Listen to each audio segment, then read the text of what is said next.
Friends, ఒక్కసారి ఊహించుకోండి, cinema అనే ఎంటర్టైన్మెంట్ మన జీవితంలో లేకపోతే ఎలా ఉంటుందో.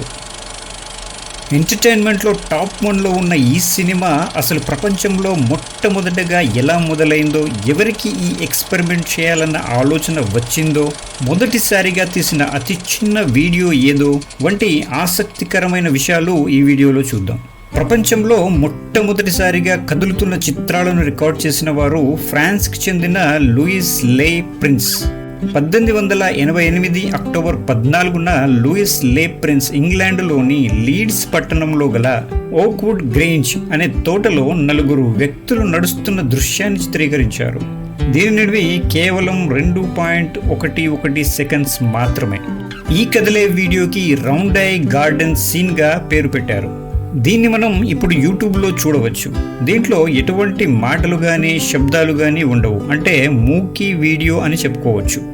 ఆ తర్వాత ఫ్రాన్స్కి చెందిన లూమియర్ బ్రదర్స్ 1895 డిసెంబర్ 28న 40 సెకండ్ల నిడివిగల ఒక వీడియో షూట్ చేసి మొట్టమొదటగా పబ్లిక్ ముందు ప్రదర్శించారు. ఈ వీడియోలో లూమియర్ ఫ్యాక్టరీ నుండి పని ముగించుకొని కార్మికులు బయటకు వస్తుండడం చూపించారు. చరిత్రలో మొట్టమొదటిసారిగా ప్రజల ముందు ప్రదర్శించబడ్డ వీడియో ఇదే. కాబట్టి డిసెంబర్ 28, 1895 రోజుని సినిమా పుట్టినరోజుగా పరిగణిస్తారు. ఇది సినిమా అనే మీడియాను ప్రపంచానికి పరిచయం చేసిన తొలి ప్రయత్నం.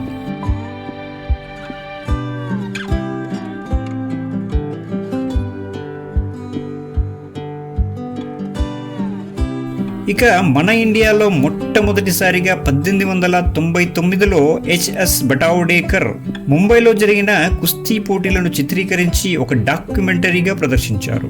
ఇది తొలి డాక్యుమెంటరీ.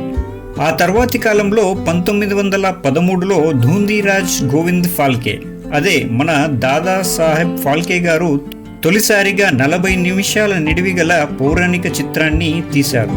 అదే రాజా హరిశ్చంద్ర. ఇందులో మహిళా పాత్రలు కూడా మగవాళ్లే ప్రదర్శించారు. ఇది పూర్తి మూకీ సినిమా. అందుకే ఫాల్కే గారిని భారత సినిమా పితామహుడుగా పిలుస్తారు. ఈ సినిమా నుండే భారత చలనచిత్ర ప్రస్థానం మొదలైంది. అటుపై 1922లో రఘుపతి వెంకయ్య గారు నిర్మించిన మరో మూకీ చిత్రం భీష్మ ప్రతిజ్ఞ. 1926లో సి పుల్లయ్య గారు భక్త మార్కండేయ పేరుతో మరో మూకీ సినిమాని నిర్మించారు. ఇక ఇండియాలో ఫస్ట్ టైం మాటలతో శబ్దాలతో తీయబడిన సినిమా అలం అరా. దీనిని హిందీలో తీశారు. ఇక మన తెలుగులో హెచ్ఎం రెడ్డి గారి దర్శకత్వంలో వచ్చిన మొట్టమొదటి తెలుగు టాకీ సినిమా భక్త ప్రహ్లాద. ఇది 1932 ఫిబ్రవరి 6వ తేదీన రిలీజ్ అయింది. ఈ సినిమాకి ప్రొడ్యూసర్ అర్దేశర్ ఇరానీ. ఈ సినిమాకైన ఖర్చు మొత్తం 15,000 రూపాయలు. ఈ సినిమా మొత్తం ముంబైలో చిత్రీకరించారు. తెలుగు సినిమా ప్రారంభం ఈ సినిమాతోనే జరిగింది. ఇందులో సురభి కమలాబాయి గారు కథానాయికగా నటించారు. కమలాబాయి గారే తొలి తెలుగు హీరోయిన్.